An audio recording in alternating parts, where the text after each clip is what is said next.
Yo, how's it going, ThunderBlunder777 subscribers? This is HydreigonMaster635 doing a guest narration type thing for his 500 sub special. Congratulations on that, man. So anyway, looking at the teams, this is a UU match against Legendary Lucario 14. Looking at ThunderBlunder's team, he actually has a fairly decent team. Got a good Firewater Grass core, got the Chandelure for spin blocking. Frostlass, I love Frostlass. Actually, it's got two spin blockers too, and Frostlass is like one of the best. Scarf Heracross, because Scarf Heracross is a boss. And looking at the opponent's team, he really doesn't have anything really too specially defensive, so Shaman is going to have a field day. So anyway, going to lead off the match. He's going to lead off with his Victini. ThunderBlunder's going to lead off with the Frostlass. He does have the Focus Sash, so he is fearing nothing from this Victini. He's going to set up those spikes while he goes for a V-Create and reveals right on the first turn that he is indeed not a Scarfed Victini. So maybe this thing is banded. It might be Expert Belt. We don't know at this point, but he does, of course, live with the Focus Sash because Focus Sash Frostlass is awesome because it pretty much guarantees you 2 layers of spikes most of the time. So yeah, that's pretty good. So now right here he actually reveals that he is indeed not a choiced Victini, which is something very important that Blunder will have to keep in mind later on. And but he does get up 2 layers of spikes, and he does still have the Chandelure to spin block that Hitmontop. So now he goes into Pert, and he's going to be able to set up the Stealth Rocks for free on the switch into the Zapdos.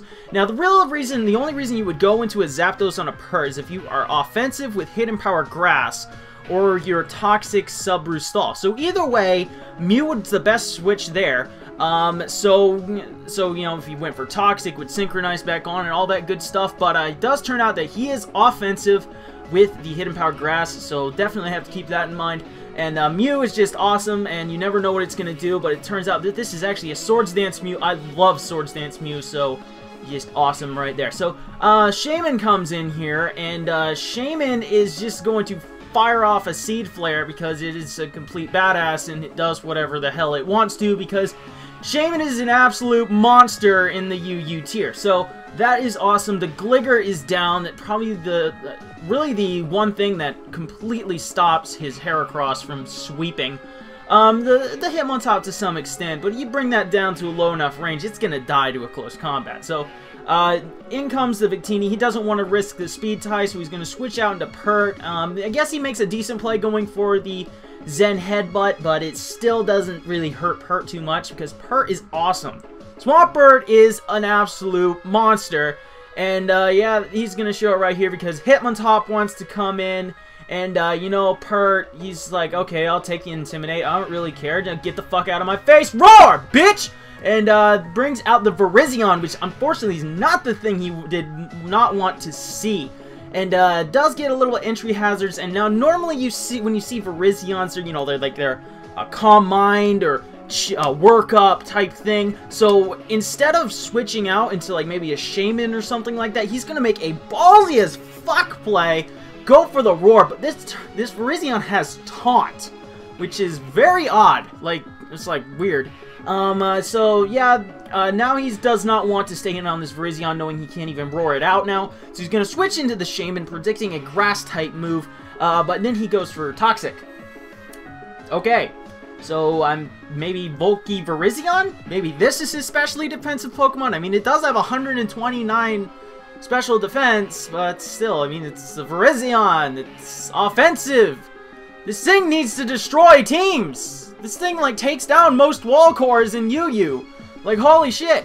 So, anyway, Chandelure does come in now, and Chandelure is pretty much going to just fire off a Fire Blast, because nothing on that team wants to take it. He's going to Toxic him, because I guess he doesn't like have anything for this Chandelure. And Fire Blast is going to be a clean OHKO on this Virizion, because, ladies and gentlemen, this is a Specs Chandelure, and Specs Chandelure does not play any games. And yeah, that's pretty much awesome. So, however, this does provide a kind of menacing situation because he does get the free switch into the Kingdra, which will allow him to get a free Dragon Dance up. And if he is running max speed Kingdra, this will be able to outspeed his Heracross. And if he is running a bulky Kingdra, he will be able to take one hit from the Heracross.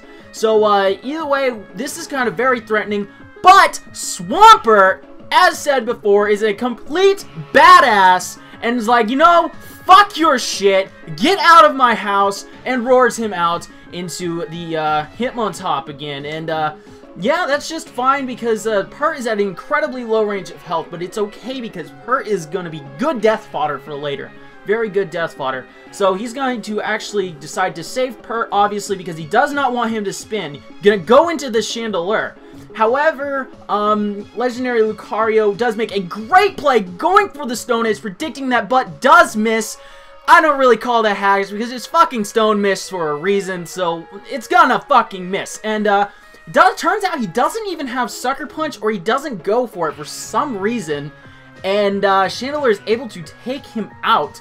It was a good play. If he did go for the Sucker Punch, it wouldn't really be too much of a problem, but it does allow the Kingdra to come back in here. But now this time, Thunder Blunder has the upper hand, because if you go for a Dragon Dance, Chandelure is going to kill your ass with a Shadow Ball. So he does indeed go straight for the Waterfall, take out that thing, but that allows Heracross to come in here, easily revenge kill it with a close combat. If the Zapdos wants to come in, really is not going to appreciate it because it is offensive. It's not going to appreciate it, especially with the Rock switching.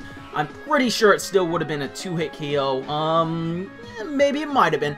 Who knows? It is an offensive Zapdos, but knowing that he can't 1-hit KO from this range, even with the Moxie boost, gonna switch out into Pert as aforementioned death fodder, and he goes for Heat Wave. Okay, I guess that's something Zapdos has over Raikou as an offensive Pokemon. It has a fire move, but still, I mean, Raikou, in my opinion, is probably a better offensive electric type in UU. I mean, that's just me though. Yeah, so he's gonna roar him out while he actually goes for a Roost. Okay, that's fine. And he rolls him into Victini, and that's gonna take a buttload from entry hazards. And it actually shows that it's leftovers. I finally actually just realized that. So, Pert is a team player, and he's gonna take this Zen Headbutt for the team, and he's going to go down. But that's okay, because that pretty much wins him the game, because Mew is gonna be able to come in here.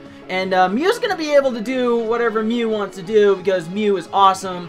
And Sucker Punch your bitch-ass face, Victini, and that thing is dead. I don't know. I don't know. To me, the Sucker Punch was kind of obvious, so I would have switched into Zapdos. But then again, Zapdos can't really take 2 Sucker Punches. But then again, this thing could kill. But I don't know. I don't know what I'm talking about. Because Mew is awesome, and he hits him with a Sucker Punch, and Thunderbolt's gonna unfortunately take down Mew, and yeah, and that's sad. I love you, Mew. I'm gonna miss you, buddy. I'm gonna miss you. But he's in an incredibly low range of health, which means that Heracross will be able to easily come in here, go for the close combat, no needed anything else, and Victini dies on entry hazard switching. So that is going to be GG for. Oh wait, no, Victini died to the Sucker Punch, dumbass. But that's going to be GG, Legendary Lucario 14. Good game, Thunder Blunder 777. Congrats on 500 subs. That's pretty cool. Hope for 500 more and then some. And yeah, thank you guys for watching. Come check me out if you guys choose to. Like, comment, sub, all that good shit, and deuces.